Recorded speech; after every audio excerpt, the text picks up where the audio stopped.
clamando com grande voz, disse: que tenho eu contigo, Jesus, Filho do Deus Altíssimo. Conjuro-te por Deus que não me atormentes. 8. Porque ele dizia: sai deste homem, espírito imundo. E você senta adorando a Deus. Glória! Queridos, o tema dessa campanha ele é bem sugestivo. Eu e minha família serviremos ao Senhor. Eu estou debaixo dessa promessa. Você está debaixo desta promessa. Sua casa, ela também está debaixo dessa promessa. Marcos, no capítulo de número 5, narra-nos ou fala-nos a respeito sobre uma fase de um processo espiritual em que um homem está vivenciando em sua vida. Logo, o apóstolo Pedro, ele nos adverte a estarmos atentos, vigilantes e sóbrios, porque o diabo, nosso adversário, ele anda ao nosso derredor, bramando como leão, buscando a quem possa tragar. E na verdade que o adversário de nossas almas, ele procura muitas coisas, e essas muitas coisas que eu estou dizendo esta noite, eu estou dizendo, ele procura em nós muitas brechas. E na verdade que nós devemos ter cuidados com as brechas, porque brechas são portas para a atuação de demônios. Brechas são portas para a atuação do adversário. O apóstolo Pedro escreve: nós devemos estar sóbrios. E na verdade, Pedro está dizendo que nós devemos estar atentos. Nós devemos estar vigilantes. Nós devemos estar na torre de vigia. Porque se o diabo está ao nosso redor, ou ao nosso derredor, isto significa que ele está à procura de alguma coisa. Ele está à procura de algo em nós. O que é que o adversário está à procura de algo em mim, evangelista Alves? O que é que o diabo está à procura em você? O diabo está à procura em mim, o que eu disse aqui. O diabo está à procura em mim de uma coisa chamada brecha. O diabo está à procura em você de uma coisa chamada brechas. E na verdade, que se o diabo está ao nosso derredor, ele está à procura de uma brecha. Bem por certo que ele vai fazer uso desta brecha para atuar, para trabalhar, tentar contra nossas vidas. Por isso nós devemos estar atentos, vigilantes e buscando em Deus, para que possamos dia após dia fechar as nossas brechas. Se você pode esta noite me ajude, por favor, olhe para alguém e diga para ele: cuidado com as suas brechas. Isso, cuidado com as suas brechas. Nós devemos estar vigilantes com as brechas, porque as pessoas elas têm uma ideia equivocada de como o diabo ele atua e de como ele opera. Diz a Bíblia que o reino das trevas ele é muito organizado, e às vezes mais organizado do que o reino da luz. Os filhos das trevas, eles são pacientes, trabalham com organização, eles têm uma virtude que o crente às vezes não tem, que é uma coisa chamada paciência. O crente às vezes, por ser imediatista, ele passa à frente de Deus, coloca a mão de Deus no colocou, porque não sabe esperar em Deus, não sabe ser paciente. Contrapartida, o reino das trevas, o demônio, o nosso adversário, ele é paciente. Talvez hoje você está aqui de pé, louvando, adorando, exaltando a Deus com as brechas tapadas. Talvez você está num momento muito bom, espiritualmente falando. Talvez você está jejuando, você está orando, está vindo para o nos cultos, está indo para montes, está se consagrando, tem sua devocional diária dentro de casa, está com as vestes tapadas. Talvez enquanto eu estou falando isso, você talvez pensou, eu acho que essa mensagem não é para mim, porque eu estou buscando, eu estou orando, eu estou lendo a Bíblia, eu estou tendo a minha devocional dia após dia. Mas olhe para cá, porque a Bíblia diz que nós devemos se preparar para o dia mau. E a grande verdade é que ninguém sabe quando é que o dia mau vai chegar.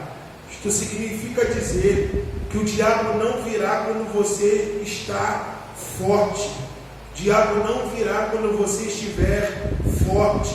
Isto significa dizer que o diabo não virá quando você está orando, quando você está jejuando, quando você está lendo Bíblia, quando você está se consagrando, quando você está colocando a boca no pó, quando você está buscando ao Senhor pela madrugada.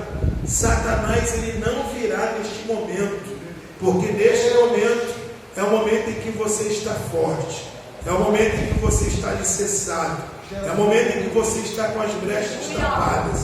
Mas quando Pedro está dizendo que o diabo está ao nosso derredor, isto significa dizer que o diabo pacientemente vai aguardar o momento em que você abrirá a porta. Ele vai aguardar o momento em que você abrirá a brecha. Ele vai aguardar o momento em que você não estiver vigilante. Ele vai aguardar o momento em que você não estiver atento. Ele vai aguardar o momento em que os teus olhos não estiverem abertos. Ele vai aguardar o momento de fragilidade. Ele vai aguardar o momento de fraqueza. Ele vai aguardar o momento de distração. E por que é que o adversário, ele quer me distrair? Porque sabendo que distraindo você, ele tira o foco dele. Vou falar de novo. O diabo sabe que distraindo você, ele tira o foco dele. O diabo sabe que distraindo você com qualquer coisa ou circunstâncias da vida, ele consegue tirar o foco dele. Então, como é que o diabo trabalha? Ele vai esperar um momento de fraqueza, um momento de fragilidade, porque nós hoje estamos fortes em Deus. Mas eu quero saber, ou você pode me dizer, se você sabe se amanhã você estará na mesma proporção, na mesma intensidade de busca, na mesma intensidade de oração, na mesma intensidade de clamor, na mesma intensidade de jejum, na mesma intensidade de busca ao Deus Todo-Poderoso. Olhe para cá, porque um dos grandes problemas do crente é uma coisa chamada constância. Não é que a gente não sabe orar, nós sabemos orar e gostamos de orar, nós só não temos constância. Nós gostamos de ler a Bíblia, gostamos de buscar a Deus pela palavra, só que nós não temos constância. Nós gostamos de subir um monte para orar, só que nós não temos constância. E isto é tão verdade que nós estamos em uma campanha da família, e eu costumo dizer que campanha não é para os fracos, campanha é para os fortes. Por quê? Porque começar na campanha, todo mundo começa, mas para ter constância e ir até o final é a minoria. Porque o diabo, ele não vem quando você está forte. O diabo, ele vem quando você está vulnerável. Ele vem quando a porta está aberta, quando a brecha está aberta. A grande verdade é que nós achamos que o diabo, por ser um ser maligno, sem brilho, sem luz, sem glória de Deus, ele vai se revelar da maneira em que a população, o ser humano, o indivíduo, os crentes criaram de forma mística uma imagem do adversário. Então alguém acha que o diabo vai aparecer para ele de chifre, capa preta, rabo de ponta, tridente na mão, como nos filmes, como num conto. E a grande verdade é que quando o diabo, segundo a Bíblia, ele encontra uma brecha na vida de alguém, na vida do indivíduo, e ele entra por intermédio dessa brecha, ele não quer que o indivíduo saiba que ele está lá, agindo lá, atuando lá, trabalhando lá, tocando lá, torcendo as coisas de lá. Oh, glória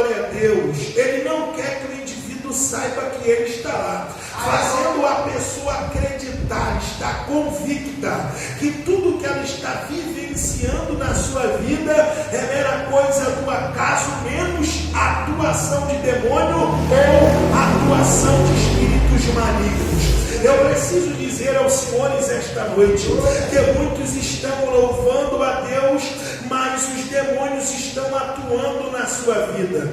Muitos estão glorificando a Deus, mas os demônios estão atuando na sua vida. E é com base na Bíblia que eu preciso dizer isso para você. Quem aqui não se lembra do episódio de uma irmã na Bíblia Sagrada, no Novo Testamento? Ela tinha carteirinha da sinagoga, ela era assídua na sinagoga, ela era constante na sinagoga, só que a Bíblia diz que ela já estava 18 anos encurvada. Quantos anos? 18 anos, irmãos, encurvada. E o texto diz que aquela encurvatura nas suas costas se dava por consequência de um espírito maligno, por atuação de um espírito maligno que estava na sua vida já há 18 anos, tocando na tua saúde, oprimindo a saúde daquela mulher, roubando a virtude saudável que ela tinha. Mas ora, vejamos, quantos anos aquela mulher não ia na sinagoga? Ela ouvia a pregação na sinagoga, ela ouvia o ensino na sinagoga, ela ouvia a palavra de Deus na sinagoga, ela levantava a mão para glorificar Deus na sinagoga, ela dava aleluia na sinagoga. Só que mesmo fazendo isso tudo, o diabo estava escravizando a sua vida. Pasmem os senhores com o que eu vou lhe dizer, porque biblicamente, teologicamente, crente não poderia ter atuação de demônio, mas na prática não é o que nós vemos, porque se nós orarmos por libertação, alguns irmãos que professam a mesma fé e que alguns se dizem até batizados no Espírito Santo, têm atuação de espírito maligno na sua vida. Talvez como essa irmã, ela era assídua na sinagoga, frequentante da sinagoga, louvava a Deus na sinagoga, porém o diabo estava escondido, atuando na sua saúde. Outros, o diabo está atuando na vida financeira, na vida espiritual, na vida emocional. Agora vem para cá, porque você precisa entender que quando o diabo entra na vida de alguém, foi porque alguém abriu a porta. Quando o diabo entra na vida de alguém, foi porque esse alguém abriu a brecha. Quando o diabo entra na vida de alguém, foi porque esse alguém abriu a lacuna para Satanás poder entrar. O que significa dizer que o diabo ele não entra de forma forçada. Quando alguém abre a porta, este é o convite para Satanás entrar. Este é o convite para Satanás atuar. Quando o diabo ele entra na vida de alguém por causa de uma brecha, isto não só significa que ele vai se esconder e atuar lá de forma perversa, oculta, escondida. Pelo contrário, isso significa dizer que quando o diabo entra na vida de alguém, ele faz uma segunda coisa. Por quê? Já que ele tem uma coisa chamada paciência, na vida do indivíduo pelo qual ele entrou, está oculto, ele vai começar a colocar em prática o seu plano. Ele vai começar a colocar em prática o seu plano. E qual é o plano do adversário? O inimigo veio para senão roubar, matar e destruir. O inimigo veio para senão roubar, matar e destruir. Primeiro ele rouba, depois ele mata e depois ele destrói. Primeiro ele rouba, depois ele mata e depois ele destrói. Isto significa que quando o diabo entra na vida de alguém por causa de uma brecha, ele começa aos poucos, pastor Elias, mudar a personalidade e o caráter do indivíduo. Olha para cá, mudar aos poucos o caráter e a personalidade do indivíduo. É por isso que quem era calmo fica nervoso, quem era manso fica atribulado. E olha para cá, porque às vezes nós estamos lidando com pessoas e achamos até que estamos falando com elas, mas o diabo já tomou conta da vida do indivíduo a ponto manipular suas expressões, manipular sua fala, manipular seus costumes, manipular sua forma de caminhar, de falar e de proceder. O diabo, ele muda aos poucos a personalidade e o caráter do indivíduo. Quando nós olhamos para Marcos no capítulo de número 5, a partir do verso de número 1, a Bíblia diz que Jesus, juntamente com seus discípulos, estavam indo até a província dos Gadarenos. Repita comigo: província dos Gadarenos. Nós não sabemos o motivo pelo qual este homem abriu a brecha, mas o texto diz que havia um homem que estava morando nos sepulcros, um homem que estava possesso de espíritos imundos. Sua morada era nos sepulcros. O texto diz que não havia cadeias nem ladrilhões que poderiam conter aquele homem, à medida em que as autoridades, quando prendiam, ele arrebentava as cadeias, arrebentava os agrilhões, arrebentava os portões de ferro, a ponto do texto dizer que ninguém poderia o amansar, ninguém poderia o controlar, ninguém poderia dominar. Aquele homem estava possesso de espíritos imundos. Marcos, no capítulo 5, verso de número 5, diz que esse homem sempre andava. Essa expressão "sempre andava" significa dizer que esse homem não tinha descanso. Esse homem não tinha descanso. Os demônios não davam descanso a este homem, não davam descanso na alma, não dava descanso na mente e não dava descanso na sua forma de viver, a ponto dele caminhar de dia e de noite, gritando pelos montes e pelos sepulcros, se ferindo com pedras, se retalhando, se recortando. E eu devo perguntar a esta igreja: o que falta para este homem a não ser a morte? Pois o diabo já tomou conta do corpo, ele já não está vivendo mais no seu habitat natural, que é a sua casa. O que resta para este homem não ser a morte? Só que o texto diz que quando Jesus colocou os pés na província dos Gadarenos, aquele homem, juntamente com espíritos imundos, saiu do sepulcro, se prostrou diante de Jesus e o adorou. O texto sagrado diz que então, quando os demônios estão diante de Jesus, eles disseram: Jesus, Filho do Deus Altíssimo, conjuro-te por Deus que não nos atormente. Então Jesus, olhando fixamente para aquele homem que estava possesso de espíritos imundos, disse a ele: espíritos imundos, sai deste homem. O verso de número 9 diz que Jesus faz uma pergunta àquele homem possesso: qual é o teu nome? E eles responderam: Legião é o meu nome, porque somos muitos. Esse homem está possesso de uma legião de demônios. E olha para cá, porque não se sabe qual foi a brecha que esse homem abriu para que os demônios entrassem na sua vida. Só que o que nós vemos aqui é que os demônios estão atuando e trabalhando na vida daquele homem simplesmente por causa de uma pequena brecha que foi aberta. E eu devo dizer aos senhores que não importa o tamanho da brecha que você vai abrir, Satanás sempre cabe na brecha. Não importa o tamanho da brecha que você vai abrir, Satanás, ele sempre cabe na brecha. Aquele homem abriu as portas, os demônios entraram e estão colocando o seu plano em ação para conduzi-lo à morte e arrebatar a sua alma até o inferno. Só que o texto diz, olha para cá, que Jesus está chegando até o território dos Gadarenos. Jesus está chegando até o território dos Gadarenos, porque antes que o adversário cumpra o plano de execução, de destruição e morte contra a tua casa e contra a tua família, Jesus está indo em direção à sua casa. Jesus está indo em direção à sua casa. Jesus está indo em direção à sua família.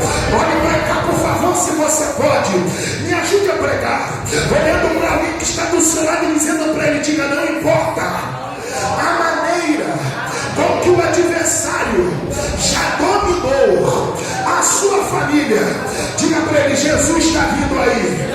Diga bem forte, Jesus está vindo aí. Não, irmão, grita para o inferno ouvir, Jesus está vindo aí. Isso é só para quem crê que o diabo não vai concretizar os planos contra a tua casa. O diabo não vai concretizar os planos contra a tua família. O diabo não vai conseguir concretizar os planos contra você. Jesus está presente aqui.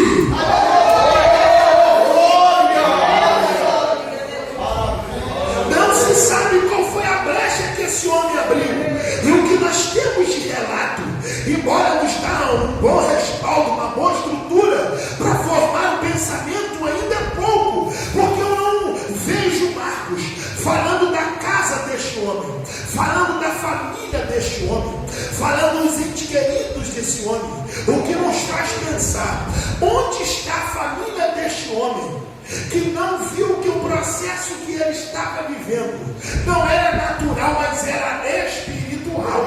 Olhe para alguém, por favor, diga para ele, diga, tem processos que são naturais, mas tem processos na sua família que são espirituais. E olha para cá, não tem como resolver o que é espiritual com coisas naturais. Não tem como. Não tem como resolver o que é espiritual com aquilo que é natural. Eu não estou pregando denominação, não estou pregando costume, eu estou pregando aqui libertação. Não tem como resolver problemas espirituais com aquilo que é natural, até porque o nosso Deus não trabalha com causas possíveis, o nosso Deus só trabalha com causas impossíveis, porque o que é possível Deus vai deixar para o médico fazer, o que é possível Deus vai deixar para o advogado fazer, o que é possível Deus vai deixar para você fazer, mas impossível é só Deus que faz. É por isso que a Bíblia diz que para Deus não há nada impossível. Tem coragem de olhar para alguém, dar um sorriso e dizer, para o teu Deus não há nada impossível. Para o teu Deus não há nada impossível. Para o teu Deus não há nada impossível. Não importa o tamanho do problema, qual seja a enfermidade, qual foi o gigante que ficou de pé, para o teu Deus não existe impossíveis. Para o teu Deus não existe impossíveis.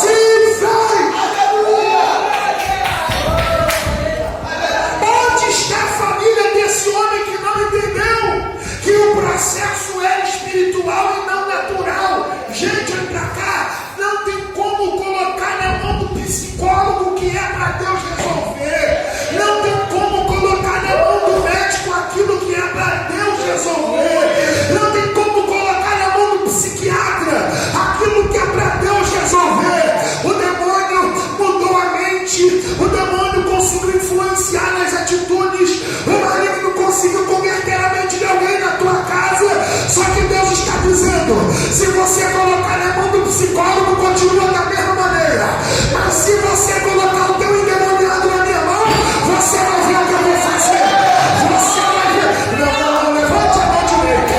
Eu preciso liberar uma palavra na sua vida, porque não importa se alguém na tua casa está bebendo, está fumando, está prostituindo, o teu Deus, se você colocar essa pessoa na mão dele hoje, ele vai fazer o impossível.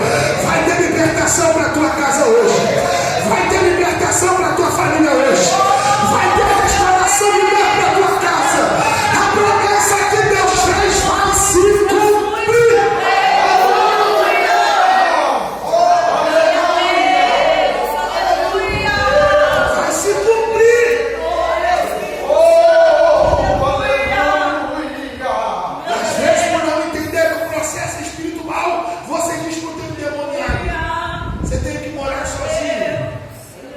Ele diz para o seu endemoniado: você tem que arrumar as malhas e sumir da minha vida.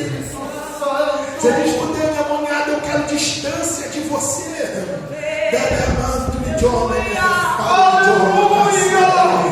Só que Deus me trouxe aqui para a resposta para a vida de alguém. Eu vou pisar na tua gadara. Eu não sei o que representa a tua gadara. Se é sua família, se é sua casa, se é o seu ambiente de trabalho, se é a rua que você mora, Jesus vai visitar nossa gadara esta noite. E todas as vezes que Jesus entra em algum lugar, muitas coisas acontecem. O que é pregador? Uma vez que Jesus entra, tem cura. Uma vez que Jesus entra, tem libertação. Uma vez que Jesus entra, tem transformação. Uma vez que Jesus entra, tem salvação de alma.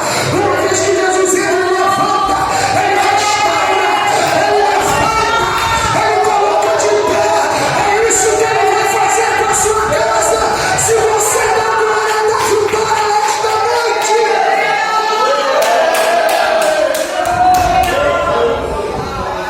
Glória a Deus,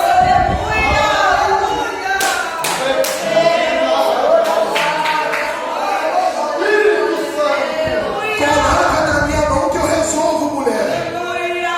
Labaço e de uma caça. Coloca na minha mão que eu resolvo. Coloca na minha mão que eu visito.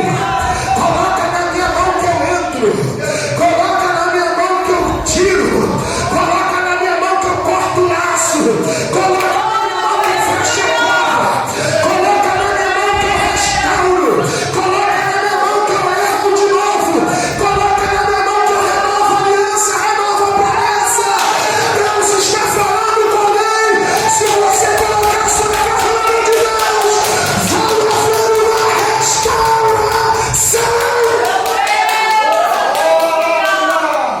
Glória a Deus, Esse homem está possesso. O que resta para ele não ser a morte? E talvez ao olhar para a sua casa, para a sua família, você diz: meu Deus, meus olhos vão se fechar. E será que meu filho não vai se render? Será que meus parentes não vão se converter? Será que não vai dar tempo de eu ver a promessa se cumprir? Ouvir o Senhor falar a promessa se cumprir? Não! Eu vou falar isso aqui para quem crê e não tem fé para receber o que, pregador? Seus olhos não se fecharão enquanto não ver as promessas que Deus fez a você se cumprir. É que me refá.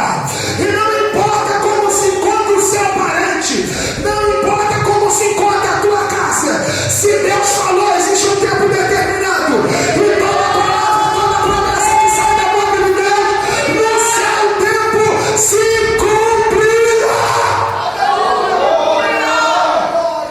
glória a Deus, aleluia. Louvado seja o teu nome, Senhor.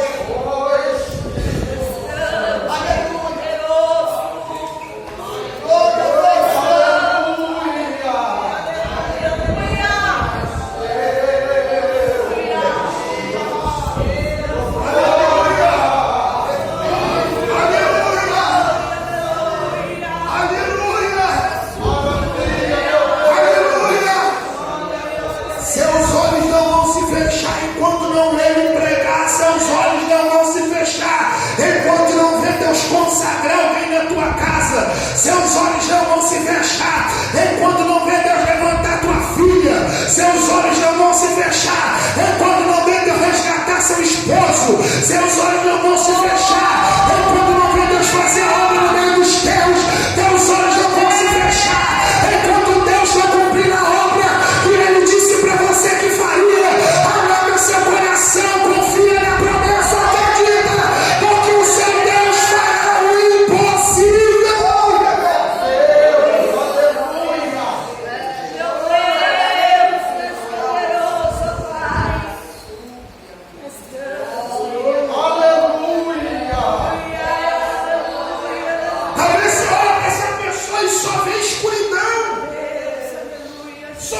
atuação de demônios. Aleluia. E eu se pergunta, Deus, será que foi o Senhor mesmo que falou que ia salvar? Porque olha como é que está. Será que é o Senhor mesmo que disse que ia fazer aquela obra? Que olha como é que está. Olha como é que está essa vida.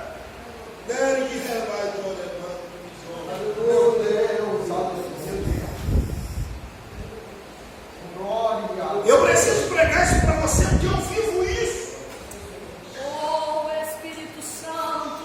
Deus disse, eu vou salvar a sua família, eu vou fazer a obra.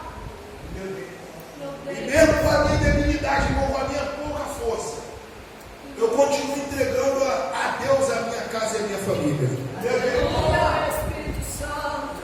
Glória. Você não pode permitir que o diabo roube de você a sua fé. Tem coragem de dizer isso para essa mulher, para esse homem que está do teu lado aí, dizer, você não pode deixar que o diabo roube sua fé. Tem gente que perdeu a fé que Deus é poderoso de fazer cumprir o que falou na vida do filho, do marido, do ente querido. Aleluia.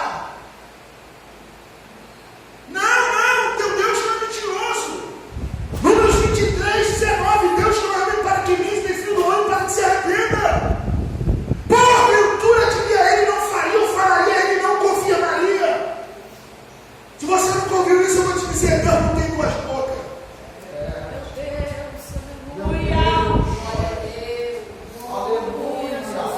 Deus não tem duas bocas.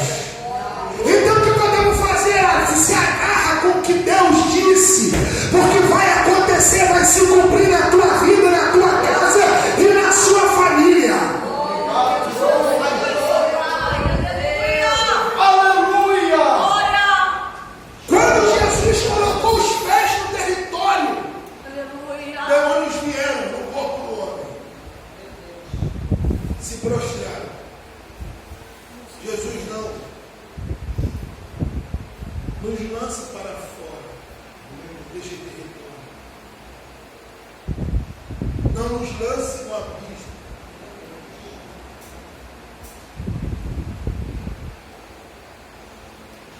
Assim como Deus não dorme, o maligno também não dorme.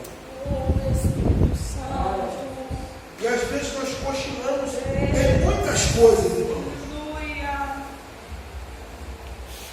E às vezes vivemos uma vida medíocre, e perdoa a expressão, de oração, de busca, de propósito, e achamos que estamos fazendo muito.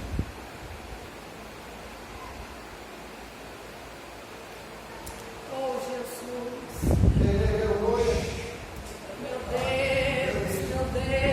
E às vezes somos egoístas, ao ponto de achar que a salvação é só para você. Aleluia. Eu sei que eu perdi 80% do glória a Deus, mas eu preciso falar. Às vezes nós somos egoístas ao ponto de achar que a salvação é só para nós. Aleluia. Para você que só já conseguiu